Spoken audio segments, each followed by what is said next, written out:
Need olid ilmselt päris valusad laused, mida ma siin kasutasin. Aga usu mind, maailmas ei ole mitte ühtegi inimest, kes ei oleks neid samu tundeid oma elus mitte kunagi tundnud. Ka mina olen selle tee läbi käinud. Isegi kui ma ei olnud üksinda või olin üksinda, siis vahel kellegiga koos olles, siis ka see üksindustunne kehas on nii suur, et sa justkui oled seltskonnas. Sa justkui kuulud kuhugi, aga samas tunned, et oled täiesti üksinda.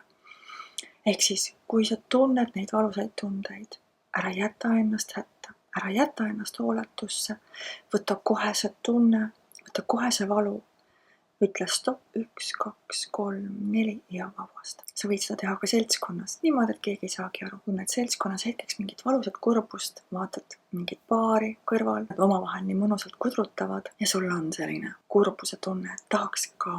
Või vaatad seltskondasid, kes lähevad kuskile pidutsema ja sina oled kuidagi ennast eraldanud seltskondadest või kuidagi sõbrad on laiali vajunud ja sul on kurbuse tunne, et tahaks ka. Ära jäta ennast kannatama, ära jäta ennast piinlema, ära jäta endasse neid valusaid emotsioone. Need ainult tegelikult kahjustavad sind ja pea meeles. Kui sa tunned, et sa justkui tahaksid kuhugi kuuluda, kui sa justkui tahaksid mingit seltskonda või uusi sõpru endale, siis usu mind, see võimalus on olemas.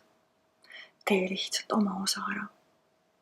Mine kuhugi poolele teele astu, ütle võõrale inimesele tere, ütle jõusaalis kellelegi, kas sa saaksid mind aidata, kas sa saaksid mind juhendada, kas sa saaksid mind õpetada.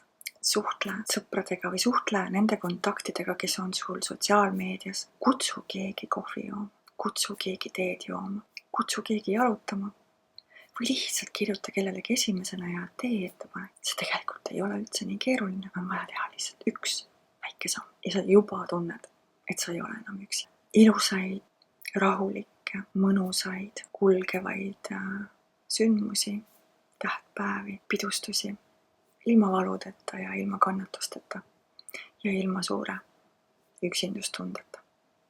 Kõike head sulle!